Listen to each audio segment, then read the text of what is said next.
E aí galera, tudo bem? Eu me chamo Anderson Bento e na aula de hoje nós vamos trabalhar histologia. E o que seria histologia? Histologia é o ramo da biologia que estuda os tecidos. Então vamos lá, é o ramo da biologia que estuda os tecidos. E o que são tecidos? Um agrupamento de células que tem a mesma forma e a mesma função. Então quando a gente fala em tecidos, nós estamos falando em células que têm a mesma forma e a mesma função. Nós temos, na verdade, 4 tipos de tecidos animal. Tecido epitelial, que é o que nós vamos estudar agora. Também nós temos o tecido conjuntivo, o tecido muscular e o tecido nervoso, tá? Lembrando que a pele é o maior órgão do corpo humano. Como assim? A pele ela é formada por um agrupamento de tecidos.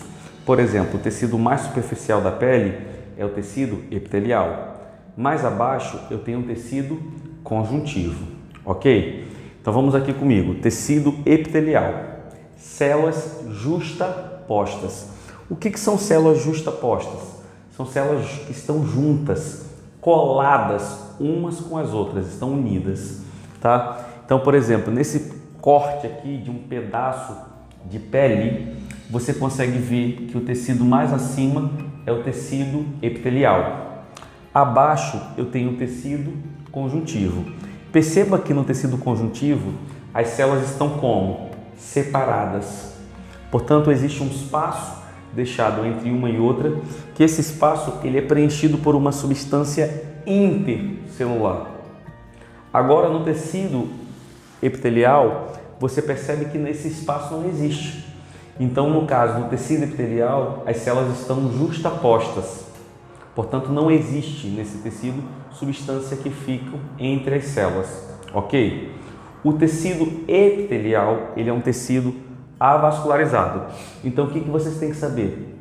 Que o tecido epitelial, ele é um tecido sem vasos sanguíneos. Ele é um tecido avascularizado. Não esqueça, não passa sangue. Professor Anderson, eu aprendi que o sangue é um veículo que leva alimento, gases respiratórios. Então, nesse caso, o tecido epitelial, por não ter sangue, como é que as células se mantêm vivas? Boa pergunta. A nutrição do tecido epitelial vem do tecido conjuntivo, o tecido que está abaixo. Perceba que separando um tecido do outro, epitelial do conjuntivo, eu tenho essa estrutura chamada de lâmina basal, que é uma estrutura glicoproteica. O que é glicoproteica?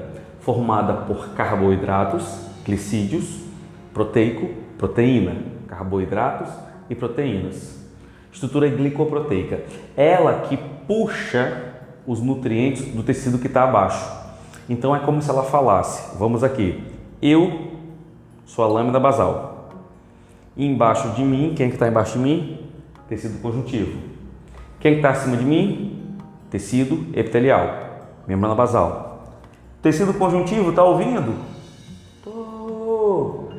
Mande alimento, mande oxigênio, mande comida. Aí o tecido conjuntivo manda comida, manda oxigênio e a lâmina basal, que sou eu, repassa isso para o tecido de cima, que é o tecido epitelial. Conseguiram entender? Então a nutrição do tecido epitelial vem do tecido conjuntivo subjacente, que está embaixo. Anotado aí? Vamos lá? Continuando. Esse tecido está apoiado na lâmina basal, como já foi falado, então não é nenhuma novidade. Qual seria a função desse tecido tão importante que está aqui na minha pele? Função de proteção e revestimento, então nós estamos protegidos, porque as células estão como? Coladas, justapostas, e função de secreção. Como assim? Glândulas. Já ouviu falar em glândulas? Glândulas são formadas a partir de tecido epitelial, tá? O tecido epitelial forma quem? As glândulas, ok? Vamos lá. O tecido epitelial, com relação à função de proteção, vamos falar agora com a função de proteção. Com relação à função de proteção, ele é classificado de acordo com o número de camadas. Como assim, professor? Quantas camadas de células você está vendo aqui? 3. Eu também estou vendo 3 camadas. Então, ele é classificado como estratificado. Por quê? O estratificado é aquele tecido que tem mais de uma camada, 2 ou mais, estratificado. Se tiver uma camada só de célula, ele é chamado de simples. Uma camada simples. Mais de uma, várias camadas, estratificado, que é esse caso. E tem o pseudo-estratificado. O termo pseudo significa falso. Ele é um simples, só que aparenta ser estratificado. O que parece, mas não é, é falso. Então ele é um pseudo, é um falso estratificado, que na verdade ele é um simples e só tem uma camada.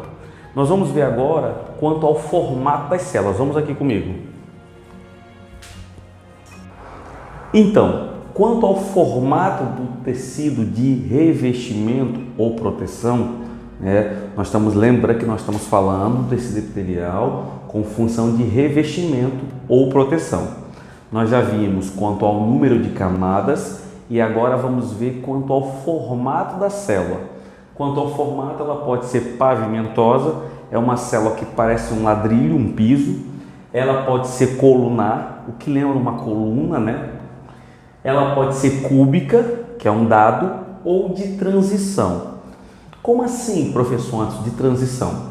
Normalmente, esse tecido epitelial de transição, ele vai ser encontrado em órgãos que têm um grande poder de elastência, como, por exemplo, a bexiga urinária, o útero, que são órgãos que esticam muito, então eles não têm um formato fixo.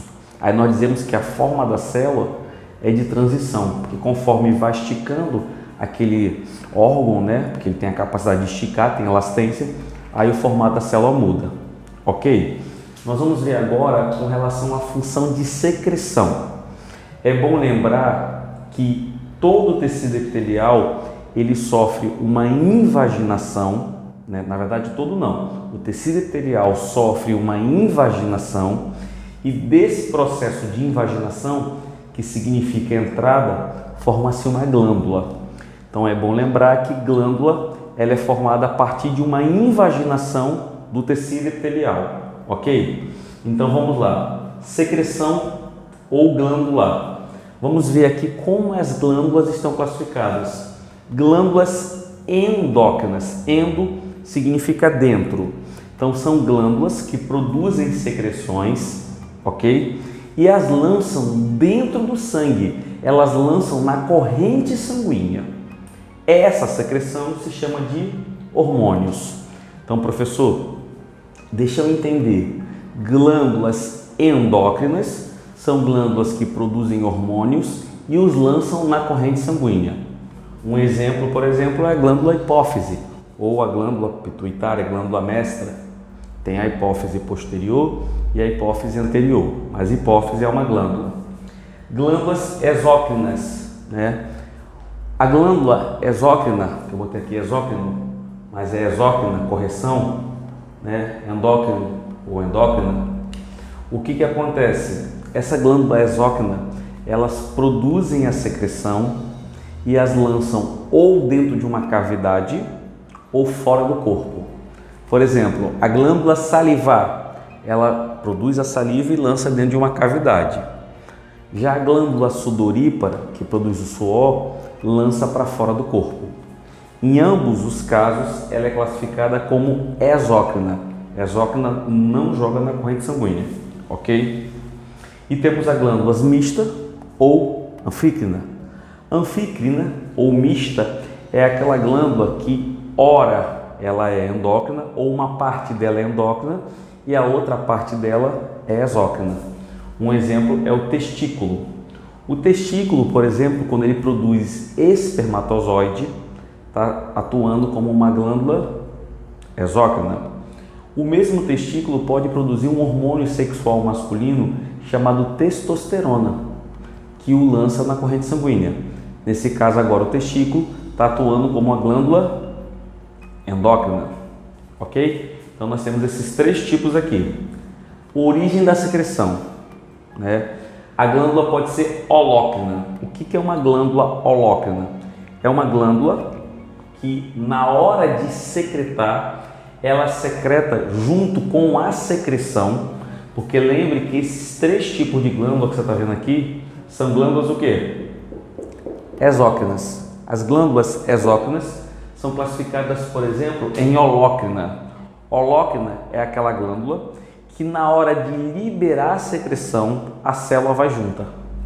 Como é que é, professor? É uma glândula que na hora de secretar a secreção, a célula se desfaz todinha e vai junto com a secreção. Então é secreção mais célula.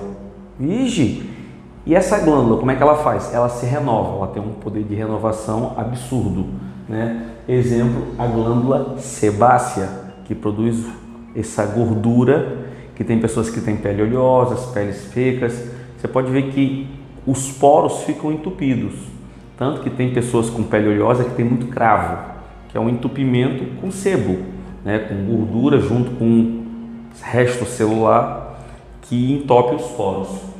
Nós temos as glândulas apócrinas, são aquelas que na hora de lançar a secreção, partes da célula, só partes, vão juntas. A célula toda? Não, só pedaços da célula. Então vai pedaços da célula mais secreção. Se for pedaços da célula mais secreção, apócrina. Professor, e se a glândula não secretar nenhuma parte da célula, só secreção, secreção pura? Aí é a merócrina. Exemplo, a glândula salivar. Tá? Como exemplo de glândulas apócrinas, glândulas mamárias. Como exemplo de glândulas merócrinas, que lançam somente secreção, as salivares. Então, sobre tecido epitelial, nós temos essas informações que foram passadas para vocês. Tá? O que vocês precisam ficar atentos? Tecido epitelial tem função de revestimento e função de secreção.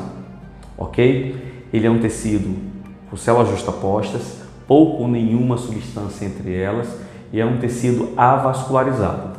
Agora, na próxima aula, nós vamos ver tecido conjuntivo, que por sinal é um dos maiores tecidos animais que nós temos. Tá? Vamos lá para